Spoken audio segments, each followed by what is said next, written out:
Golden sunlight cascaded softly across the glass facade of Grayson's Market, while the bustling streets beyond mirrored the familiar cadence of everyday existence.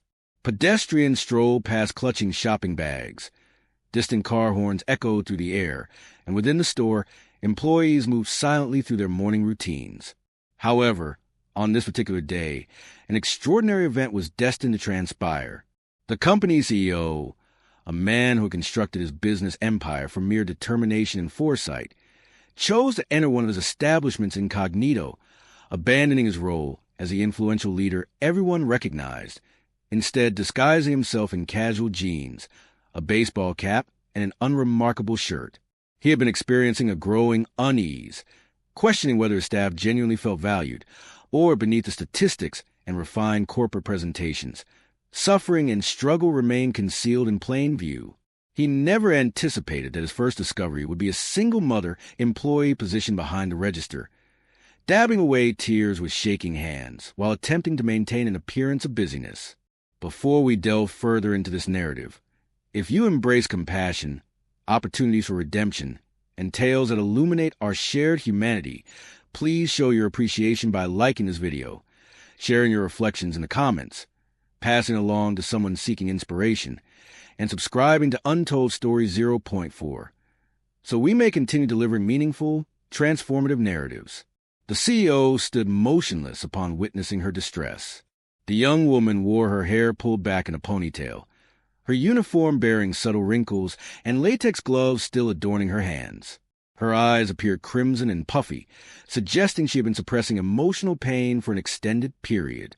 She attempted to remain inconspicuous, positioning herself behind the checkout terminal. Yet the anguish etched across her features was unmistakable. He moved deliberately through the store, feigning interest in merchandise, while his thoughts churned rapidly. What circumstances had reduced her to tears? What burden could weigh so heavily upon her during what appeared to be an ordinary workday? The atmosphere within the store felt hushed, lacking its typical conversational energy, and he noticed fellow employees maintaining their distance from her position. This wasn't born of callousness. Rather, it stemmed from avoidance, the type that emerges when someone's pain becomes so apparent that observers feel powerless to help. While he watched her discreetly, recollections of his own mother surged through his consciousness. She had also been a single parent once, balancing multiple jobs simply to ensure meals remained on their table. He recalled her laboring until her hands were raw and bleeding, yet still mustering energy to tuck him into bed each evening. The realization that one of his employees might be enduring that identical hardship struck his heart with overwhelming remorse. He had established his business empire to generate possibilities, to transform lives. Yet what value did achievement hold if his people were enduring silent torment within the very establishments that bore his company name? The young woman's name was Emily. She had been employed at the location for almost 12 months, consistently arriving first and departing last. Customers knew her as courteous and genuine, but within the confines of her modest rental apartment, existence was overwhelming her completely. Her spouse had deserted her when their infant was merely 6 months old, abandoning her to confront outstanding debts, eviction warnings, and the terror of uncertainty regarding tomorrow's meals. Earlier that morning, she had received a telephone call from a property owner threatening removal if she failed to produce the month's rent within 72 hours. Additionally, her childcare provider had increased her fees, leaving Emily bewildered about covering both her son's supervision and housing costs without sacrificing her own nutrition. Within the store's walls, she had attempted to conceal her hopelessness, but the tears emerged regardless. This transcended mere fatigue. This represented the sensation of complete defeat. Every direction she pursued seemed to close more restrictively around her, and for the first time in ages, she believed no escape existed. She pressed her gloved palm against her face, praying no one would observe, but the disguised CEO had already taken notice. He found himself unable to dismiss the image from his thoughts. The narrative developed gradually like an approaching tempest. He continued observing as she performed her duties through her emotional pain, manufacturing smiles for entering customers.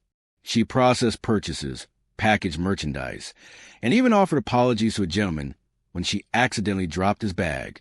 The man merely scowled, mumbled something inaudible, and departed. Emily's posture sagged further, yet she still whispered a gentle thank you, as if her character refused to abandon politeness despite the world's cruelty. Throughout several hours, the CEO remained within the store, maintaining his shopping pretense, eavesdropping on employee conversations, observing Emily's movements. He overheard colleagues discussing how she never voiced complaints, how she frequently forfeited her rest periods to assist others, and how she regularly shared her meal with a part-time adolescent who occasionally forgot to bring lunch. Nevertheless, no one truly comprehended the magnitude of her challenges. They witnessed only fragments, remaining unaware of the sleepless evenings, the hunger she endured so her child could eat, or the isolation that pressed upon her when silence filled the world. The CEO's heart felt heavy with pain. He had become accustomed to conference rooms, documents, and statistics. However, standing within that store reminded him of something he had almost lost, that genuine individuals with authentic lives formed his company's foundation.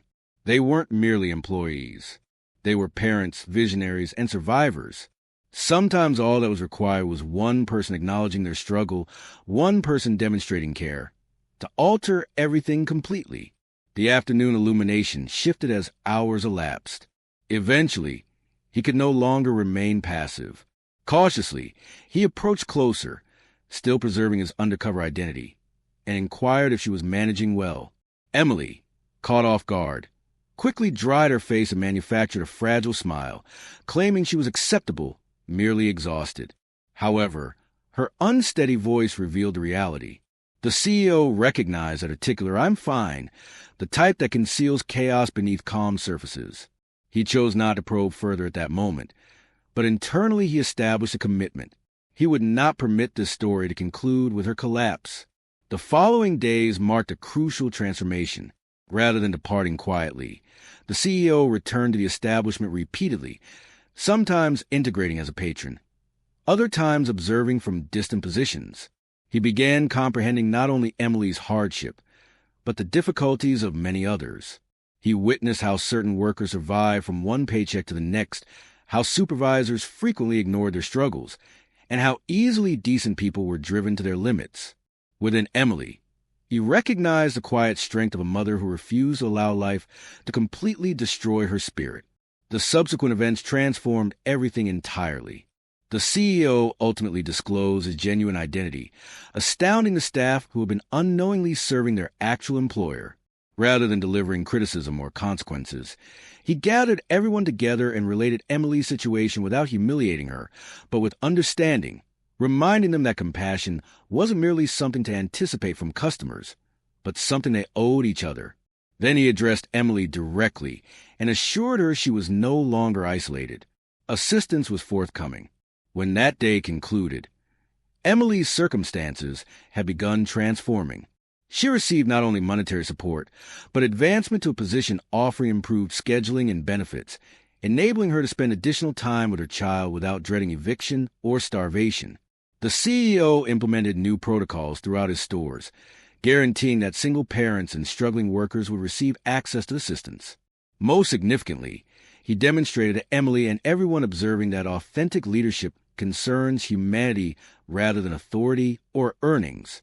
Therefore, on that unremarkable day beneath the brilliant sky, a single mother's tears became the catalyst for change, not only for herself, but for numerous others. The CEO departed from the store that evening wearing a peaceful smile, understanding that for once his prosperity had been utilized not to elevate his empire higher, but to raise someone else upward. If this narrative moved your heart, please take time to appreciate the video, share it with others, and subscribe to Untold Stories 0.4. Your engagement enables us to continue sharing these stories that remind our world that kindness persists. Before we conclude, we welcome your perspective. What actions would you have taken if you were the CEO in this story? Share your response in the comments below. Your insights genuinely matter.